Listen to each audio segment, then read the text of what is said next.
The perfect walking tour of San Francisco. What do we find? Hold on to your hats. We're going to conquer the city by the bay. First stop, the Golden Gate Bridge. It's not actually gold. It's painted international orange because it's the most visible color under the city's legendary thick fog. Switching to stealth mode as we fly over Alcatraz Island, known as the Rock.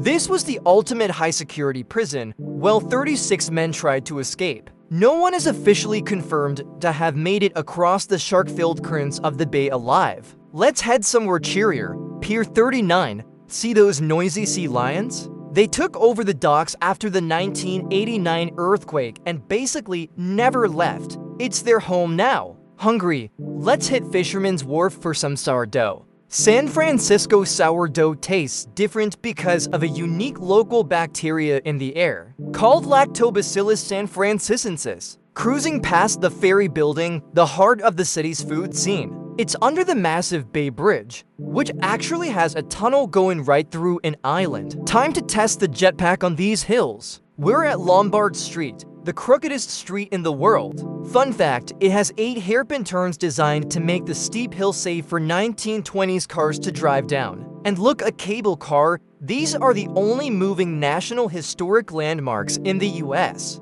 They've been pulling people up these 45-degree angles since 1873. We're diving into Chinatown, the oldest in North America. Did you know the modern fortune cookie was actually popularized right here, not in China? Quick flyby of the painted ladies at Alamo Square. These vibrant Victorian houses are world famous. They only survived the 1906 earthquake because of the heroics of local fire crews. Now, over to Golden Gate Park. It's actually 20% larger than New York's Central. This park contains a Japanese tea garden, a bison paddock, and a windmill. Next, descending to the Palace of Fine Arts. This Roman-style rotunda was temporarily built for the 1915 World's Fair, but the city loved it so much they rebuilt it in permanent stone, rocketing up to Twin Peaks for the 360-degree view. From up here, you can see the entire grid of the city.